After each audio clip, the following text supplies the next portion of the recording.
الحمد لله وحده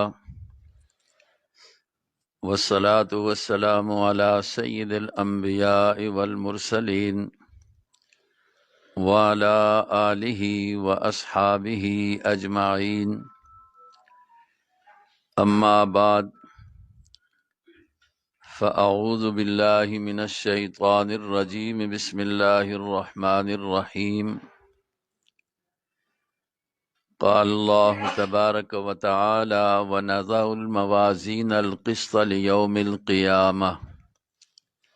صدق اللہ مولانا العظیم.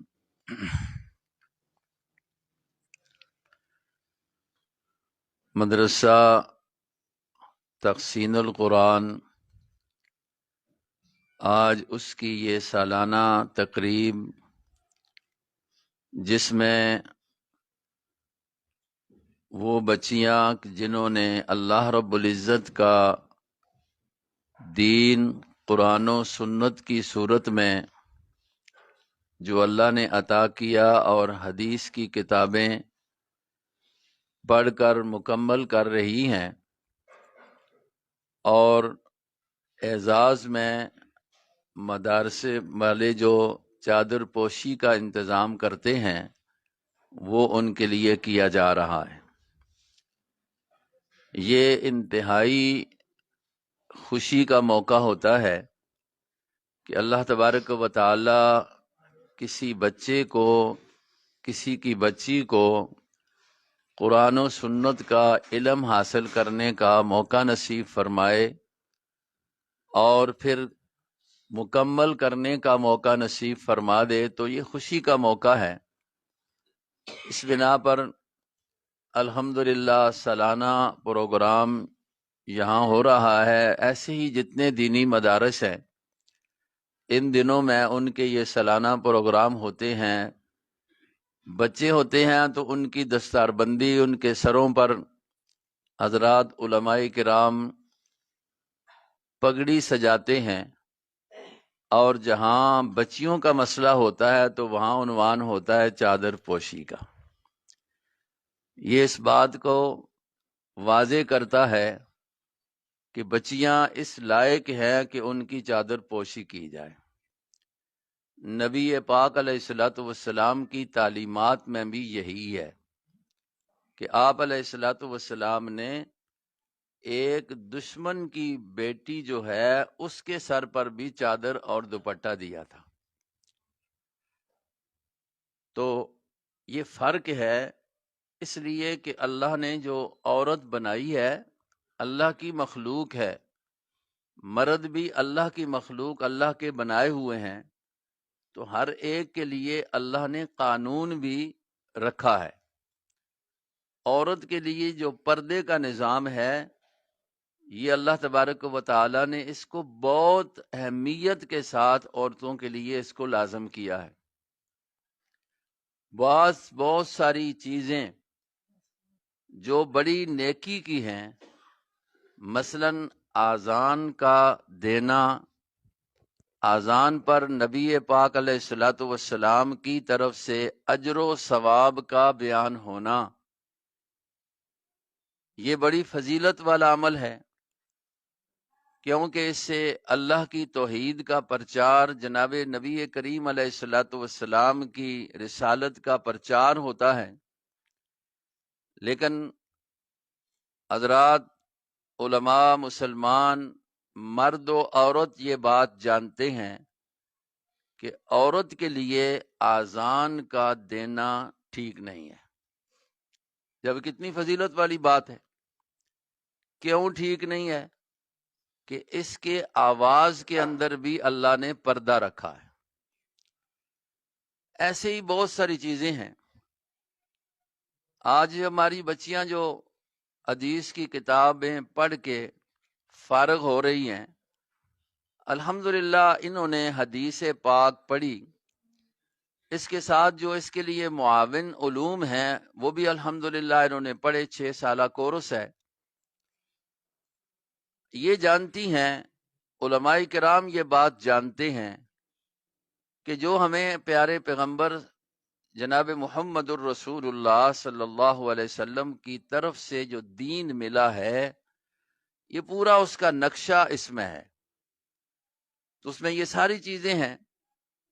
تو بچیاں جب یہ دین کا علم حاصل کریں گی تو ان کو پتا ہوگا کہ ہمارے لیے اللہ کا حکم، اللہ کا رسول کا حکم کیا ہے، اور مردوں کو پتا ہوگا کہ ہمارے لیے کیا ہے۔ میں نے صرف ایک مثال دی ہے، اور کئی مثالیں ہو سکتی ہیں۔ جمعہ کتنی بڑی فضیلت والا حکم ہے کہ جو ایک آدمی جمعہ پڑھتا ہے، اللہ تبارک و تعالی درمیان میں جو 10 دن آتے ہیں، 7 دن اس جمعے کے دوسرے 3 دن اور بڑھا کر اللہ کہتے ہیں کہ ایک جمعہ پڑھنے والے کے لیے اللہ 10 دنوں کے گناہوں کو معاف کرتے ہیں۔ لیکن ساری امت جانتی ہے کہ یہ جمعے والا حکم عورت کے لیے نہیں ہے۔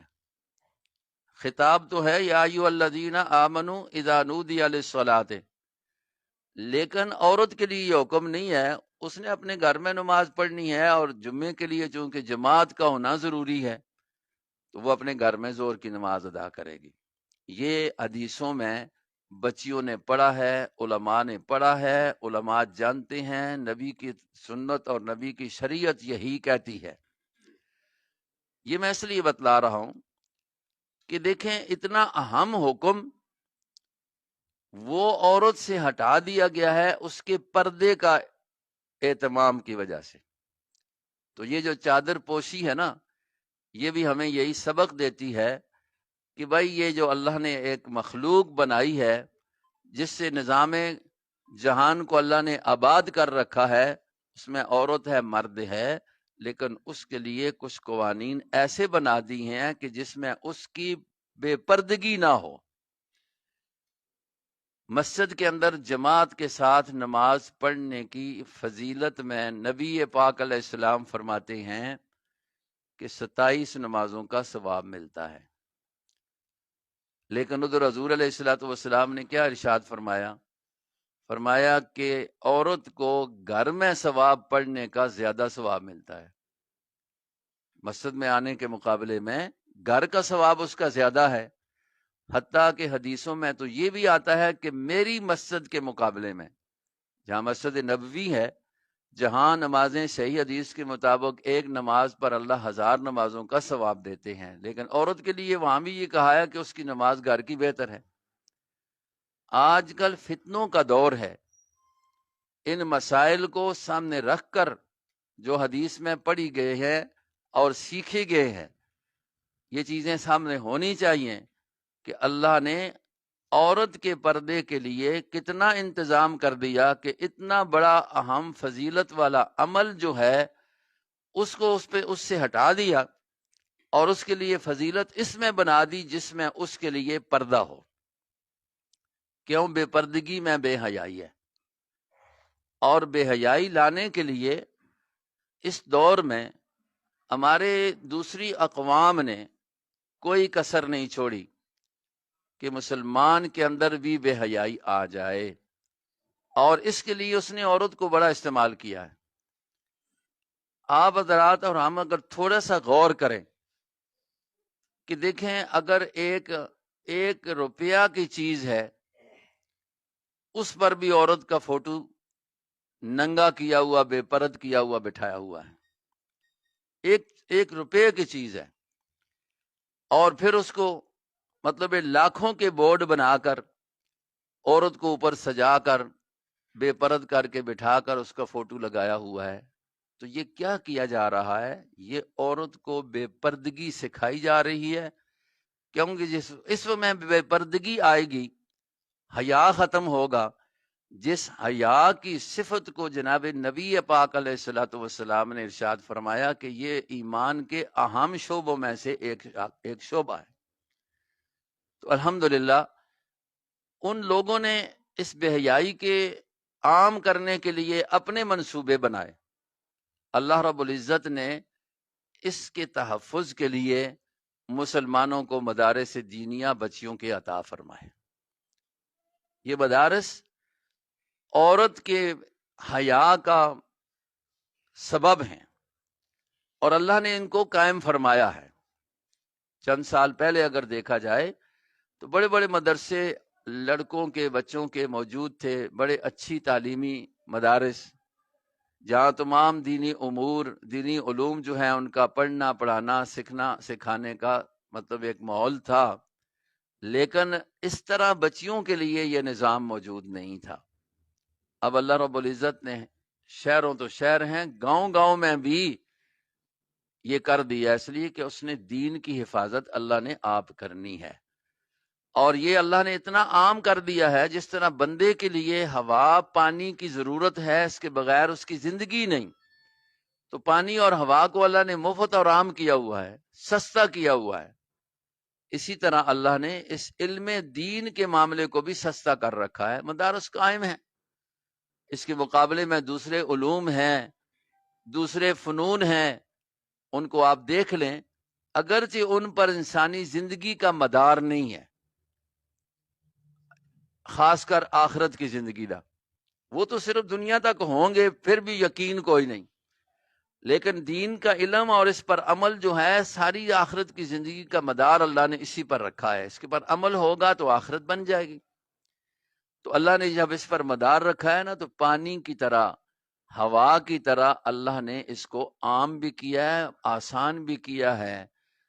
آج الحمدللہ یہ ہر شہر میں، ہر گاؤں میں تقریباً یہ سہولت میسر ہے، جبکہ پہلے بڑے بڑے شہروں میں مردوں کے لیے یہ سہولت نہیں ہوا کرتی تھی کہ وہ بخاری شریف پڑھیں، سیاہ ستہ پڑھیں، قرآن کریم کی تفسیر کو حاصل کریں، یہ مردوں کے لیے نہیں تھی۔ آج تو اللہ رب العزت نے عورتوں کے لیے بھی اسی سلسلہ کی یہ کڑی یہ مدرسہ ہے۔ الحمدللہ ہمارے قاری صاحب اللہ پاک صحت نصیب فرمائے، یہ خصوصیت کے ساتھ دعا بھی کرنی ہے سب بیماروں کے لیے، خصوصی ان کے ساتھ بھی کہ اللہ صحت دے، اور یہ ایک بہترین ایک مرکز ہے دین کے حصول کے لیے، اللہ نے ان کو سبب بنایا کہ آپ مرد عورت بچے اور بچیاں جو ہیں یہاں سے ایک فیض حاصل کر رہی ہیں، لیکن یہ اللہ کا اپنا حکم ہوتا ہے، جس طرح وہ چاہتا ہے کرتا ہے، صرف اس سے طرف احتیاج کے ساتھ اللہ سے مانگنا ہمارے لیے ضروری ہے۔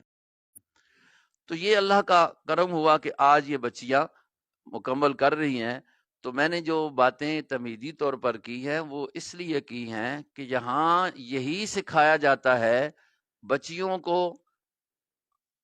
کہ اپنے حیا کا خیال رکھیں، اپنے شرم کا خیال رکھیں۔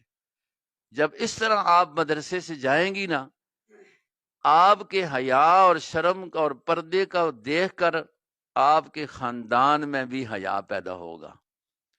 خدا نہ خواستہ آپ فارغ ہو رہی ہیں، آپ نے 6 سال قال اللہ وقال الرسول، اللہ اور رسول کی باتوں کو پڑھا ہے، یہ بہت بڑا اونچا کام ہے۔ خدا نہ خواستہ آپ نے جو مدرسہ سے سیکھا، اگر آپ نے اس کے خلاف کیا تو ایک تو یہ ہے کہ آپ کا ذاتی نقصان، اس سے بڑا نقصان یہ ہوگا کہ آپ کی وجہ سے آپ کا ادارہ بھی بدنام ہوگا، آپ کی وجہ سے آپ کا استاد اور آپ کی استانی بھی بدنام ہوگی، اس سے بڑھ کر نقصان یہ ہے کہ دین بھی بدنام ہوگا۔ تو اس لیے میں یہ بچیوں کو اپنے طور پر، یقیناً ہمارے بھائی قاری صاحب یہ باتیں ہی آپ کو پڑھاتے رہے، ساری حدیث جو ہے انہی باتوں پر ہے۔ تو وہ مشہور ہے نا مثال کہ چٹے کپڑے تے داغ بڑا جلدی لگنا ہے، تو آپ اس وقت ایک شیشے کی مانند ہے، آپ کی طرف لوگوں کی نگاہ ہوگی، آپ کا پڑھنا فائدہ مند تب ہوگا کہ آپ جب جائیں نا تو آپ کا خاندان آپ کو دیکھ کر بے حیائی کو ترک کرے، آپ کو دیکھ کر بدعات کو چھوڑے، آپ کو دیکھ کر، آپ سے سن کر رسم و رواجات جو ہندوانہ اور یہودیانہ ہمارے امت میں آ چکے ہیں، وہ آپ سے پوچھ کر کہ ہم نے غمی میں، شادی میں، خوشی میں، زندگی کے رہن سہن میں کیسے ہم نے چلنا ہے، ہمارے پیارے پیغمبر محمد الرسول اللہ کی اس بارے میں کیا اصول اور کیا طریقہ کار تھا، آپ نے بخاری بسم اللہ سے شروع کر کے آج اس کی آخری حدیث میں، جس کے اندر انہوں نے کون سی نبی کی زندگی کا شعبہ ہے جو چھوڑا ہے، تو یہ آپ نے اس لیے پڑھا ہے کہ آگے جا کر اس کو ان کے پاس پہنچانا بھی ہے۔ تو بس یہ بات آپ اپنے پاس پلے باندھ لیں کہ آپ ایک دین کی عزت کا سبب بنیں، دین کے لیے ایک نقصان کا سبب نہ بنے، مدرسے کی عزت کا سبب بنے، نہ یہ کہ اپنے مطلب یہ ہے کہ مدرسے کی اور اپنے اساتذہ کی بےزتی کا سبب بنے۔ اللہ تبارک و تعالی ہم سب کو یہ جو کچھ پڑھا گیا ہے، سنا گیا ہے، اس پر عمل کرنے کی توفیق نصیب فرمائے۔ اور پھر اسی طریقے سے بہت ساری جو مستورات ہماری بہنیں، ہماری بیٹیاں آئی ہوئی ہیں، تو ان کو بھی یہ دیکھنا چاہیے کہ یہ بچیاں پڑھ کر جا رہی ہیں، مدرسے والوں نے ان کو ایک چادر پہنائی ہے، تو اسی طریقے سے آئندہ اپنی کوشش بھی کریں کہ ہمیں بھی یہ چادریں ہماری بچیوں کو بھی یہ نصیب ہو جائیں۔ میں یہ جو آخری احادیث ہے اور اس کا باب ہے، بچیوں نے چونکہ پڑھا ہے، یقیناً حضرت قاری صاحب پڑھاتے رہے ہیں، ان کی محبت ہے، ہم تو بہت کمزور لوگ ہیں لیکن ان کی محبت ہے، چلو میں اس کا ترجمہ بھی کر دیتا ہوں، عبارت پڑھ دیتا ہوں، اور پھر ایک دو باتیں جو ہیں وہ ضمناً جو ہیں آ جائیں گی۔ اللہ رب العزت ہمیں حدیث کا جو فیض ہے اس کو پورا پورا حاصل کر کے اس سے فائدہ حاصل کرنے کی توفیق نصیب فرمائے۔ باب قول اللہ ونضع الموازین القسط لیوم القیامہ، امام بخاری رحمہ اللہ نے آخریر میں آ کر ایک باب قائم کیا ہے، اور اس باب کو انہوں نے نقل کیا ہے کتاب التوحید و رد الجہمیہ، بچیوں نے پڑھا ہے۔ معنی اس کا یہ ہے، آخر میں یہ بتانا چاہتے ہیں جو کچھ پیچھے بیان کر کے ہم آئے 65-70 کتابیں لکھی امام بخاری نے، اس میں ہر کتاب کا جو عنوان ہے، جس طرح یہ آخری عنوان ہے کتاب التوحید و رد الجہمیہ، شروع میں عنوان تھا کتاب و بدء الوحی، تو یہ سمجھے تقریباً 65 یا 64 جو اس ہر ایک مستقل کتاب ہے۔ جس طرح سکولوں میں، کالجوں میں کتاب ہے جی سائنس کی، یہ اردو کی، یہ انگلش کی، یہ فلاں کی، یہ فلاں کی، یہ تمام کتابیں امام بخاری نے ایک جگہ جمع کر دی ہیں، تمہارا ایک ایک پورا اس میں ایک ایک فن ہے۔ تو آخر میں یہ آخر قائم جو باب کا اور کتاب لائی ہے، حضرات شارحین نے، ہمارے اساتذہ نے ہمیں یہ بات بتائی اور ہم نے سنی اور ہم نے پڑھی کتابوں میں کہ یہ تاثر دینا چاہتے ہیں امام بخاری رحمہ اللہ، یہ جو کچھ پیچھے بیان کر کے آئے ہیں، ایمان کی بات آئی، وحی کی بات آئی، نماز کی بات آئی، طہارت کی بات آئی، خرید و فروخت کا مسئلہ آیا، جہاد کا مسئلہ آیا، یہ سارے کے سارے کام اس وقت نیکی بنیں گے جس وقت عقیدہ توحید ٹھیک ہوگا۔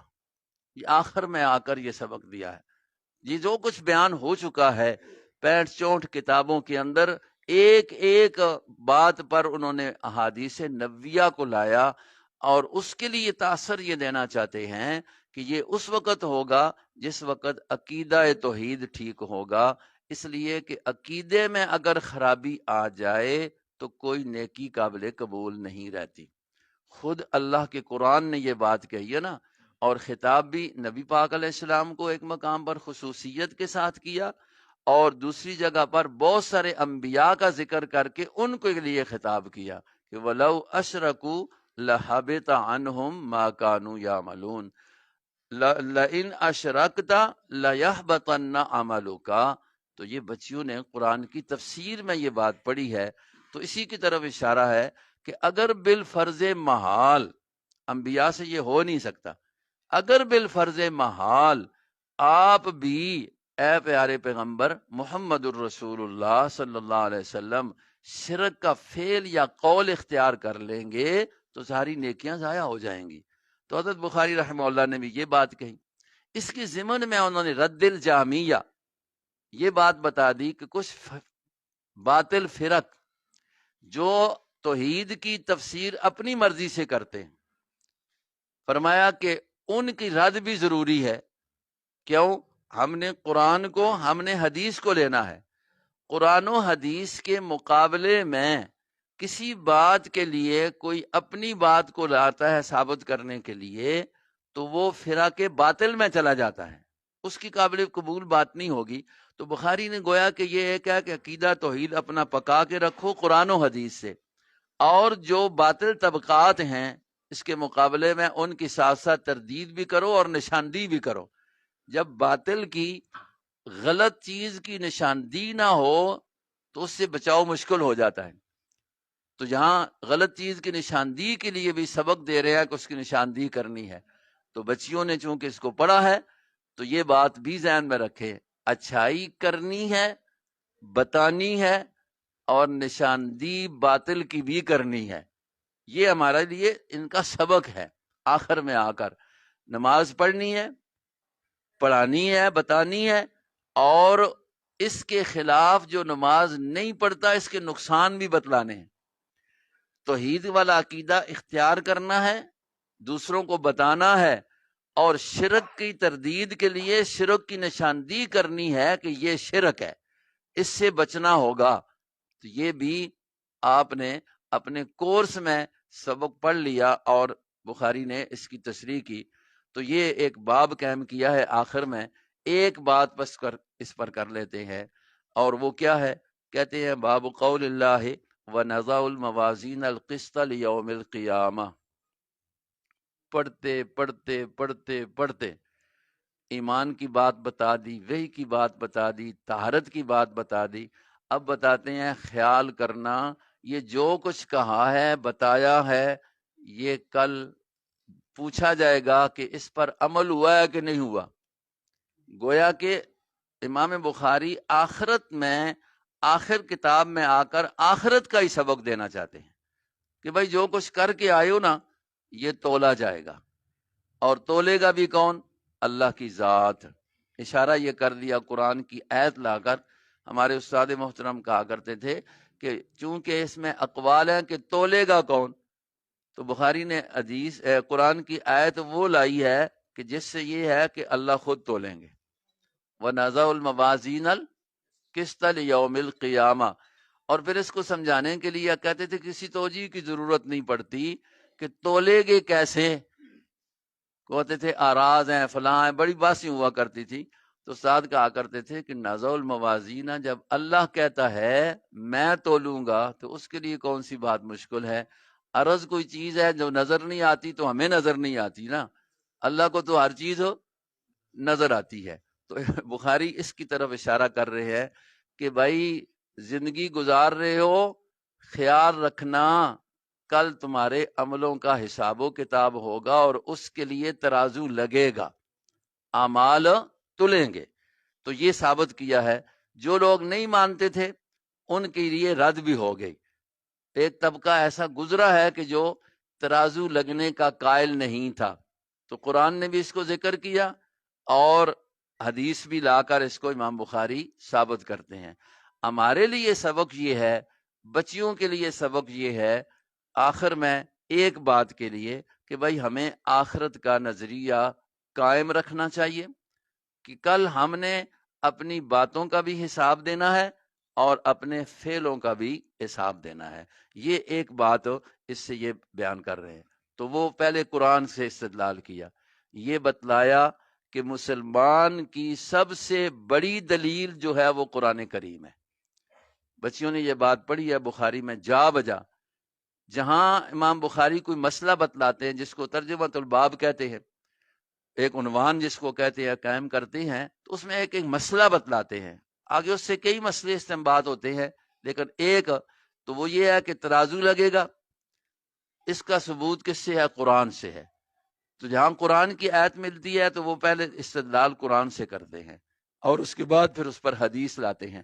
ہمارے لیے بھی یہی قانون ہے کہ بھائی جتنے بھی یہ دینی مسائل ہیں، دینی عقائد ہیں، تو ان کے لیے سب سے پہلے مقدم کس سے لینا چاہیے؟ قرآن پاک سے۔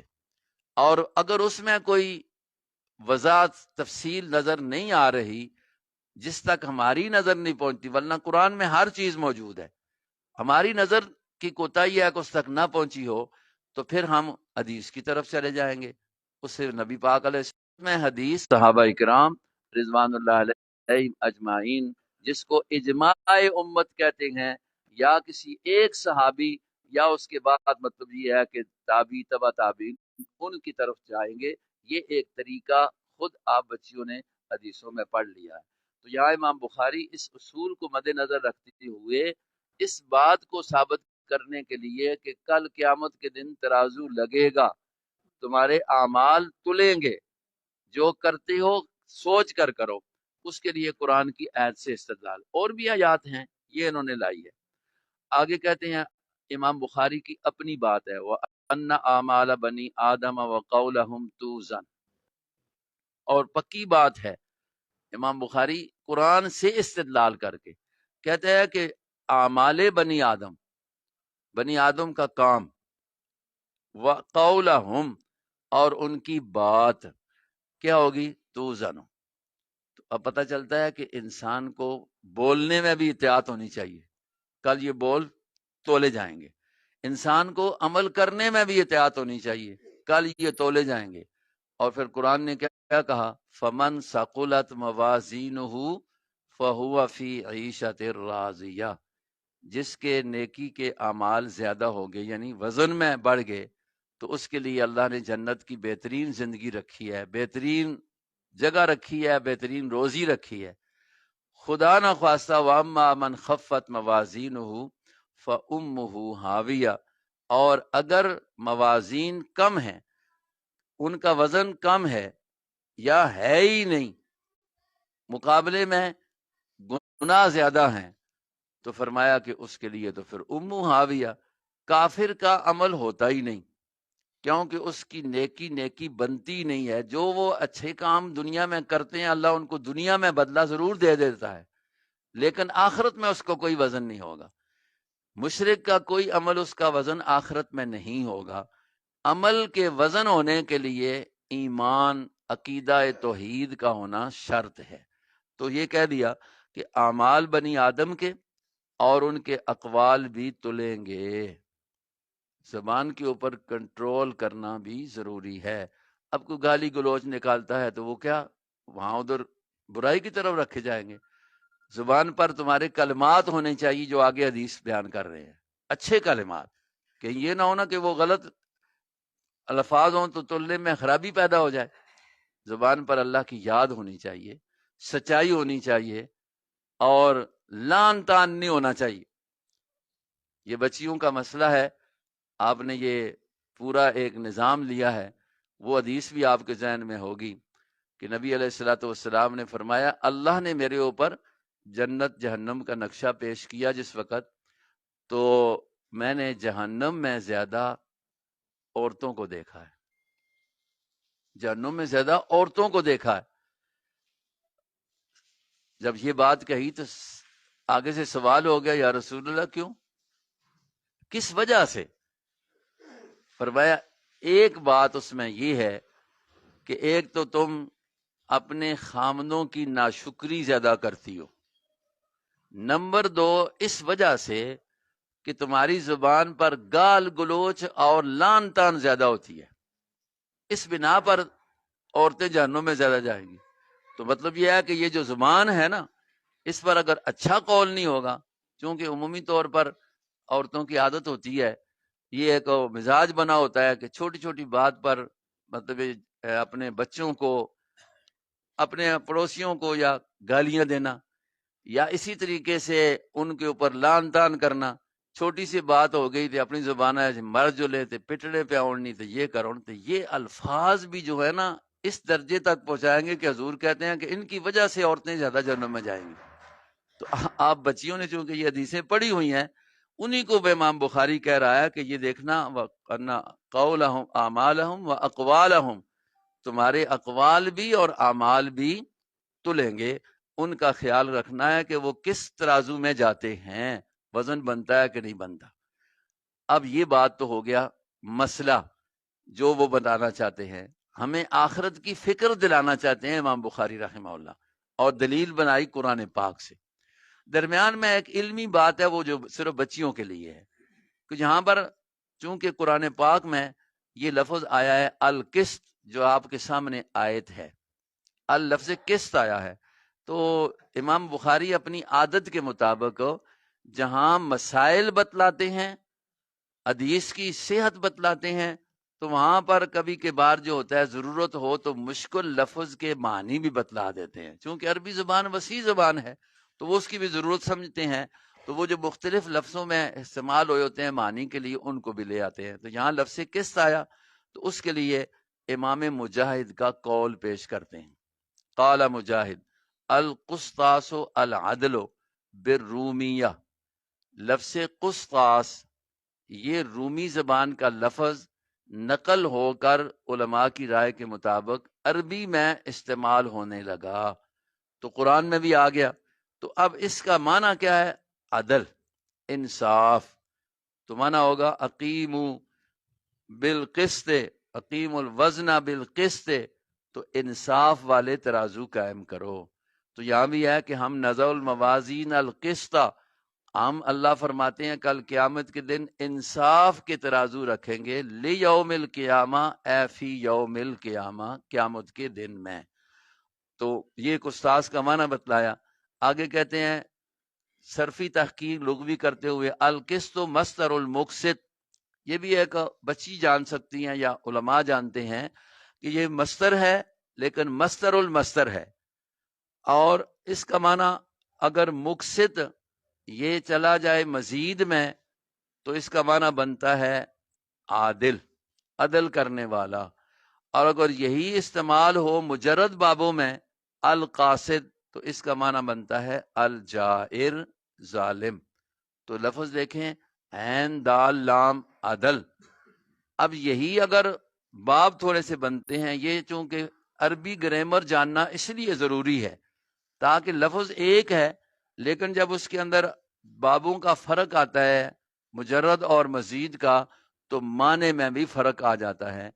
اب یہاں پر یہی لفظ عادل قرآن میں بھی آیا ہے، وَأَمَّا الْقَاسِطُونَ، یہاں پر معنی میں ظلم کے ہے، ان اللہ یحب المقسطین، اللہ انصاف والوں کو پسند کرتا ہے۔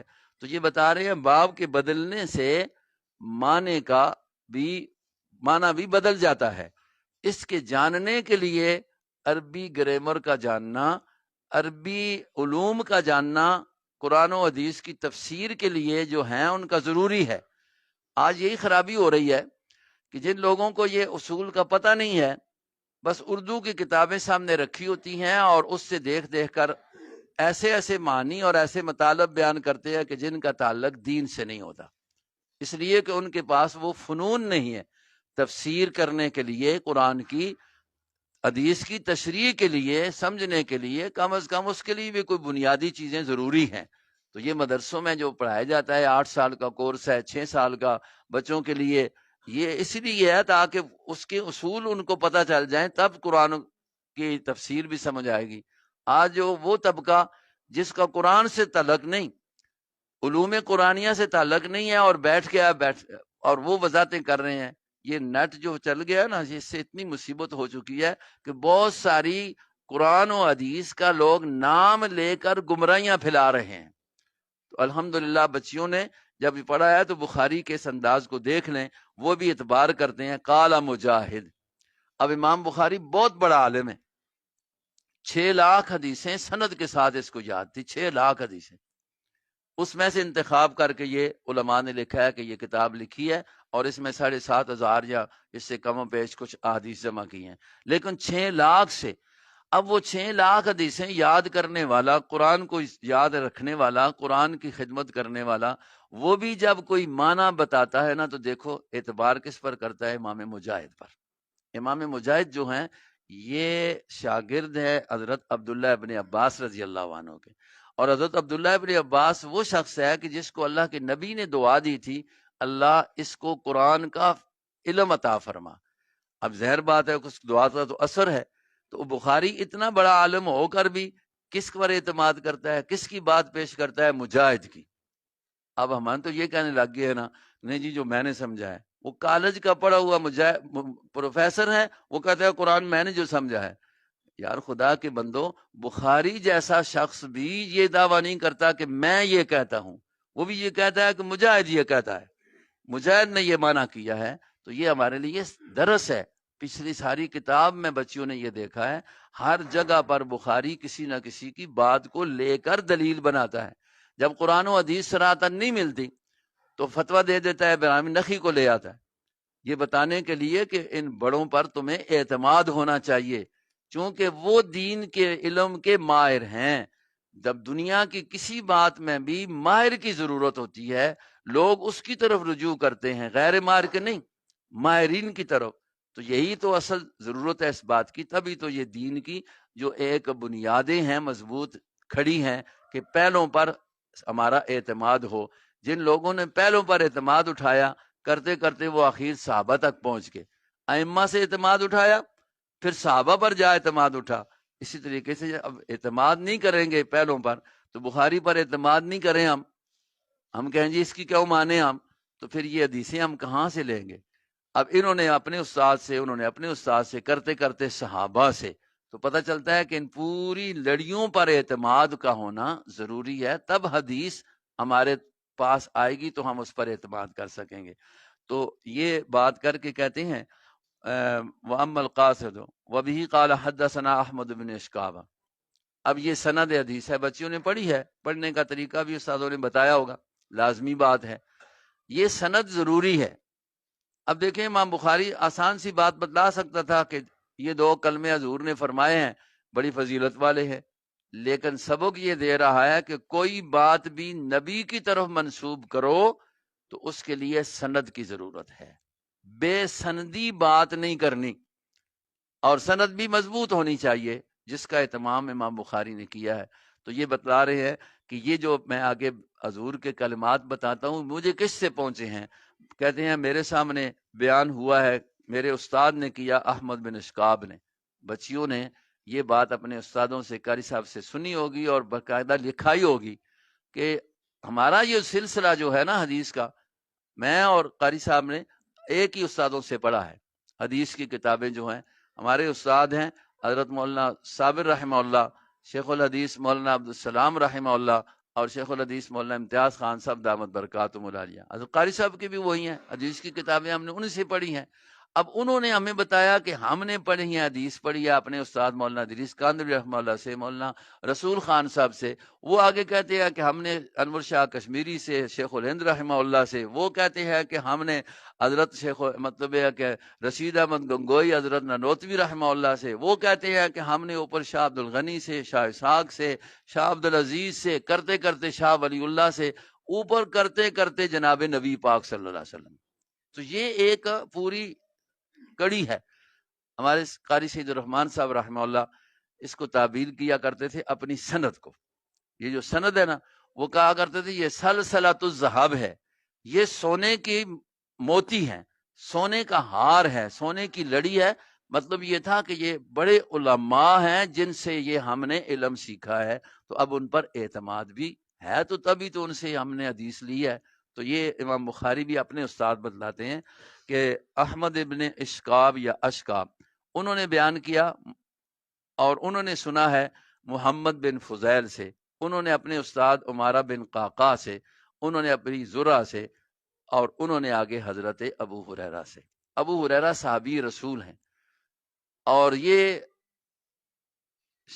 قاری صاحب کی زبان سے ہی یہ صحابہ کے شیخ الحدیث تھے۔ بچیوں نے یہ یقیناً پڑھا ہوگا، حدیث کی کتابوں میں سب سے زیادہ حدیثیں جو ہیں ابو ہریرہ رضی اللہ تعالیٰ عنہ سے نبی علیہ السلام کی نقل ہیں، حالانکہ ان کو حضور کے ساتھ رہنے کا موقع اسلام لانے کے بعد 3 سال ملا ہے۔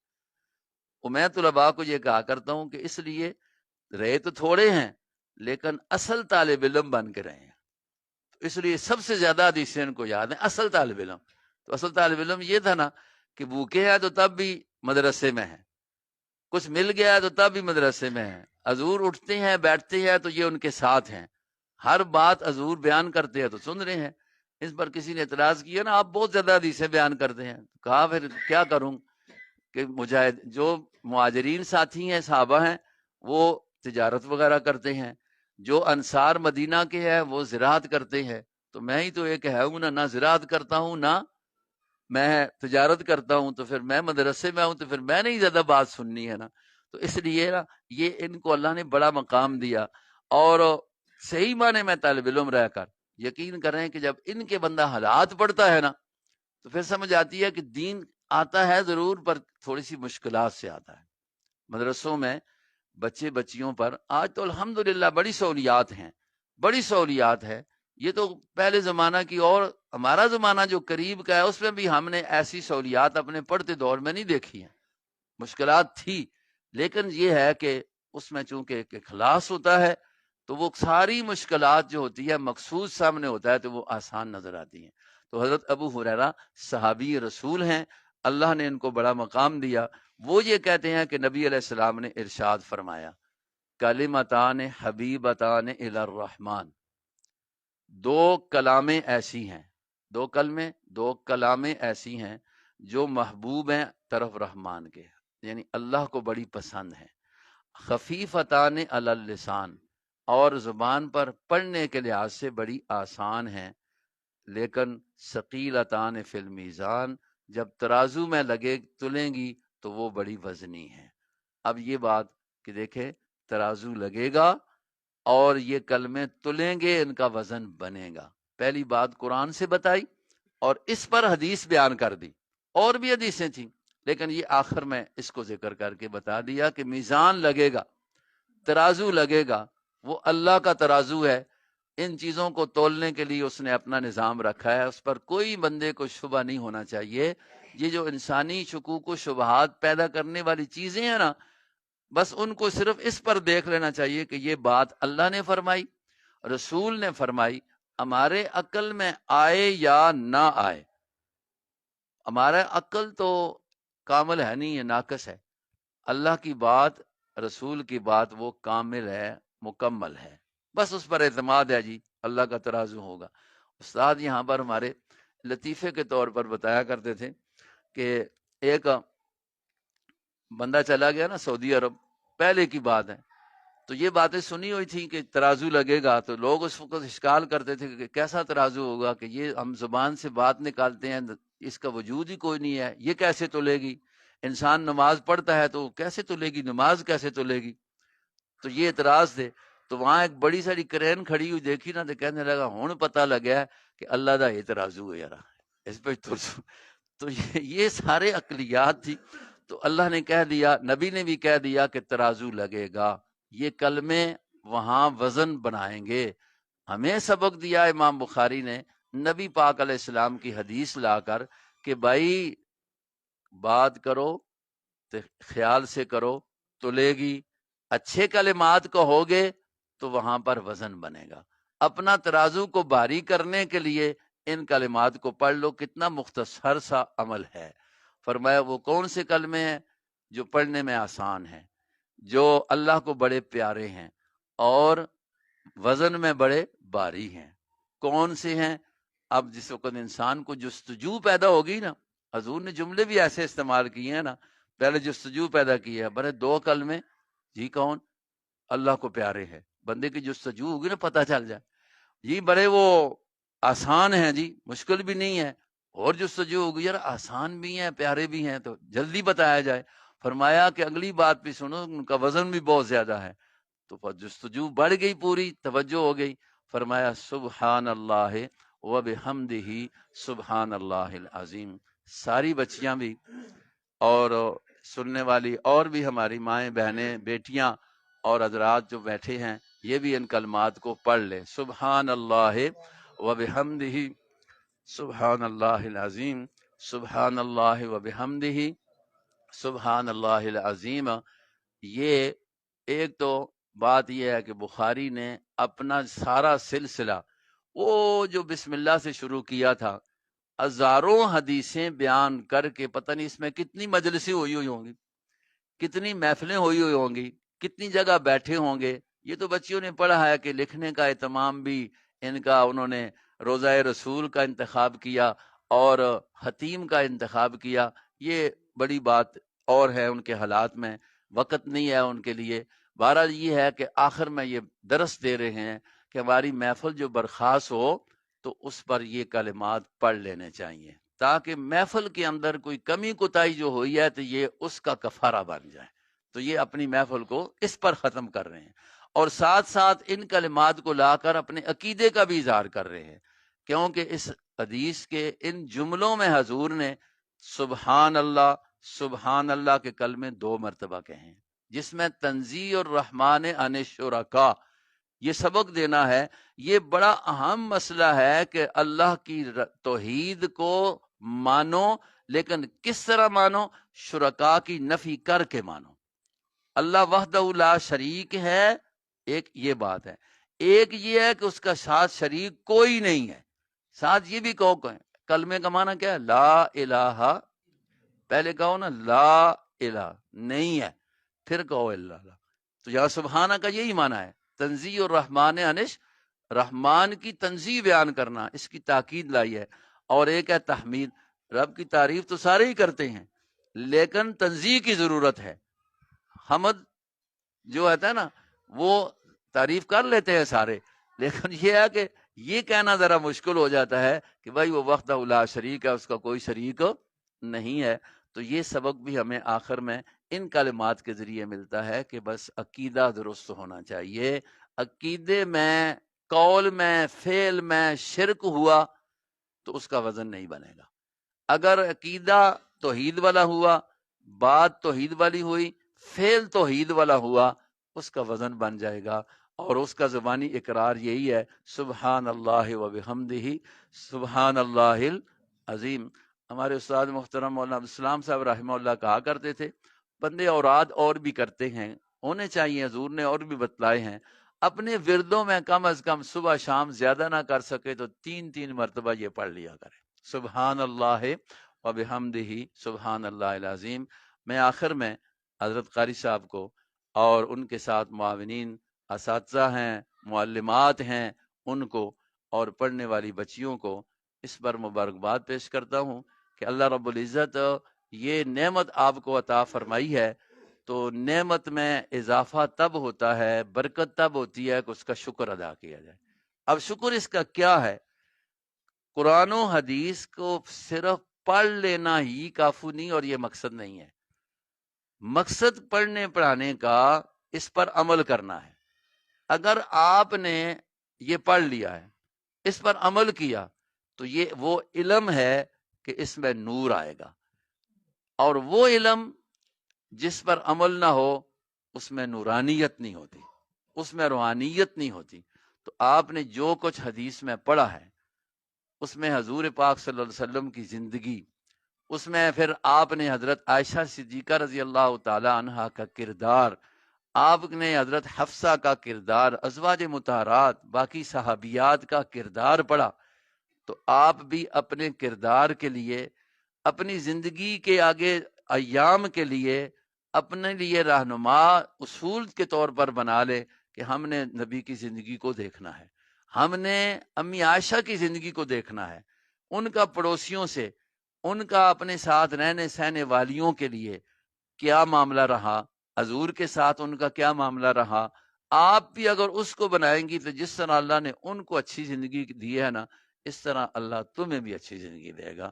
اور جس طرح انہوں نے، ازواج مطہرات نے اپنے گھروں کے ماحول کو بنایا ہے اور اپنے نبی علیہ السلام سے معاملات کیے ہیں، اللہ اسی طریقے سے اگر آپ بھی اختیار کر لیں گی تو یقیناً اللہ آپ کے لیے بھی وہی اچھائیاں، برکات نازل فرمائے گا جو کہ اللہ نے ان کو عطا کیا ہے۔ آج ان کا نام زندہ ہے، بھوکی رہ کر بھی انہوں نے نبی علیہ السلام کا ساتھ دیا ہے، آج نام ان کا زندہ ہے، دشمن ان کے مٹ گئے ہیں۔ آپ نے حضور کی شمائل ترمذی بھی اگر پڑھی ہے یا ترمذی کی دوسری حدیثوں میں نبی علیہ الصلوۃ والسلام کے کھانے کا طریقہ، نبی علیہ الصلوۃ والسلام کے بیٹھنے کا طریقہ، پھر ازواج مطہرات کا آپ کو سجدہ کرتے بیان کرنا، رکوع کرتے ہوئے بیان کرنا، تہجد کے پڑھتے ہوئے بیان کرنا، اس پر عمل کرنا، تو یہ چیزیں اپنے لیے رہنما بنا کر زندگی بسر کریں، اللہ ہر اچھائی نصیب فرمائے گا۔ آپ کی کوشش یہ ہونی چاہیے، مدرسے والوں کی طرف سے بھی آپ کو یہ وصیت ہے کہ آپ نے جو علم حاصل کیا ہے، ایک تو اس پر خود عمل کرنا ہے، دوسرا اپنے ماحول کو اس کے مطابق ڈالنے کی کوشش کرنی ہے. اپنے گھریلو زندگی، اپنے مطلب خاندان میں جب آپ یہی باتیں کریں گی، یہی پڑھنے پڑھانے کا سلسلہ جاری رکھیں گی، تو انشاءاللہ وہاں بھی کیا ہوگی؟ اچھائی ہوگی. اللہ رب العزت ہم سب کو عمل کی توفیق نصیب فرمائے. وما علینا الا البلاغ. مدرسے کی طرف سے انتظام کیا گیا جی، سارے والدین یہ وصول کر لیں. بنت ڈاکٹر عبدالوحید صاحب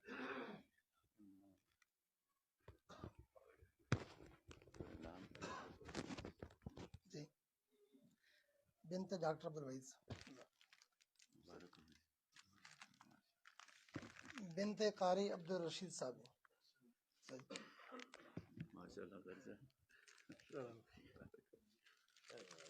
بنت نور داد صاحب جی، بنت نور داد صاحب،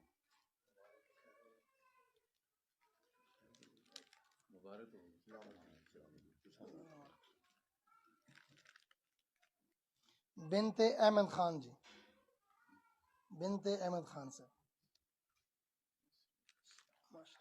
بہت مبارک. بنت شاہ سوار صاحب جی، بنت شاہ سوار صاحب.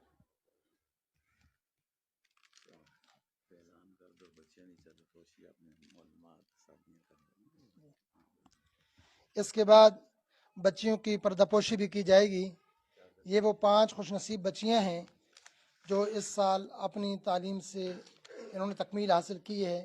بنت عبدالرشید صاحب، بنت شاہ سوار صاحب، بنت احمد خان صاحب، بنت عبدالوحید صاحب، بنت نور داد صاحب. ان کی پردہ پوشی انشاءاللہ اوپر ہی ان کے اساتذہ اکرام اور مہمان کریں گی انشاءاللہ.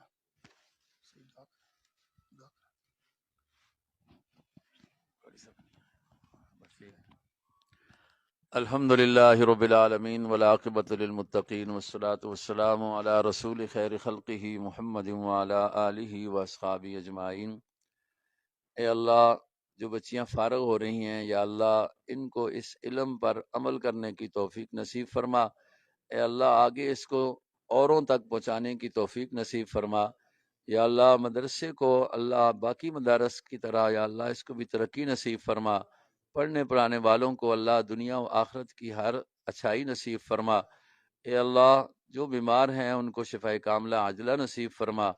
اے اللہ مدرسے کی ضروریات ہوتی ہیں، یا اللہ ان کے لیے تو غیبی طور پر اپنی قدرت کاملہ سے اسباب کو پیدا فرما.